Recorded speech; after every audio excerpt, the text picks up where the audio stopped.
ज्यावेळी हे land mafia जे एखादी जागा ते निवडतात आणि त्या ठिकाणी अपार्टमेंट, रो हाऊसेस, फ्लॅट हे डेव्हलपिंग करण्यासाठी आपल्या महापालिकेकडे रीतशीर अर्ज करतात. मग तुमची नियमावली काय आहे की नेमकं याला काय नियम आहे? नकाशा कसा असला पाहिजे, किती गॅप असलं पाहिजे, वापर परवाना कसा असला पाहिजे, हे सर्व गोष्टीचं नियमावली लावलेली आहे. बांधकाम साईट व्हिजिट करणं हे सर्व काय महानगरपालिकेचं असतं. त्यांनी परवाना घेतला आहे, किती मजल्याचा घेतला आहे, फायर विकेट आहे का, किंवा अशा सगळ्या काय गोष्टी आहे. परंतु या ठिकाणी काही महानगरपालिकेचे आनंद जोशी आणि मठपती हे खूप मोठे भ्रष्टाचार अधिकारी आहेत. कारण ह्यांनी प्रकरणं परस्पर विल्हेवाट लावतात. आज जवळपास ह्यांचा जे फ्लॅट आहे, यांच्या फ्लॅटधारकाकडे जे बिल्डर आहे, त्या बिल्डरच्या माध्यमातून एवढी मोठी फसवणूक झालेली आहे. यांना मानसिक त्रास देण्यात आला, अक्षरशः गुंड पाठवण्यात आले, यांना धमकवण्यात आलं.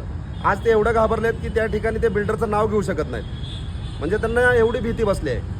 मग मला काय म्हणायचं आहे की माननीय पोलीस आयुक्त साहेबांनी हे जे अशा प्रकार घडतात, सर्वसामान्य लोकांना एक घराचं स्वप्न असते की त्यांना बाबा घर घ्यायचं आहे, आणि त्या घर घेत असताना त्यांनी जे आयुष्यभर कमवलेलं थोडं थोडं जमा केलेलं जे आपलं जे हे असते त्याच्यामध्ये ते घराचं स्वप्न बघतात. परंतु त्यांच्या आशाची निराशा होत जाते. आज जवळपास सोलापूर शहरामध्ये बरेच प्रकरणं उघडकीस आलेत आणि ह्या लँड माफियाला पाठीशी घालतात. आम्ही जेव्हा चौकशी केली त्या ठिकाणी हे जे मोठमोठे डेव्हलपर आहेत, मोठमोठे बिल्डर आहेत, यांचे भागीदार हे पोलीस खात्यातले भागीदार आहेत. एक तर सोलापूर शहरामध्ये अवैध धंदे चालू आहेत. त्या धंद्यामधले जे काही हे जे लोक आहेत जे चालवतात त्यांचे खरोखर या ठिकाणी पार्टनर हे पोलीस आहेत असं आम्हाला समजतं आहे.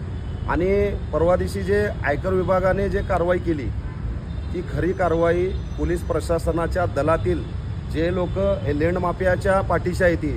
आता तुम्ही ते परवा दिवशी एक प्रकरण बघितलं असेल क्रिस्टल डेव्हलपर्सचं. आज जवळपास ते बाहेरचा इंडीचा कोण मालक आहे त्याला न हाक त्रास दिला जातो, त्याला धमकवलं जातं आहे. म्हणजे कुठल्या पद्धतीचा हा प्रकार चालू आहे. ह्याच्यावर सुद्धा लक्ष घालणं गरजेचं आहे. पोलीस आयुक्तांनी लक्ष घालणं गरजेचं आहे. आणि या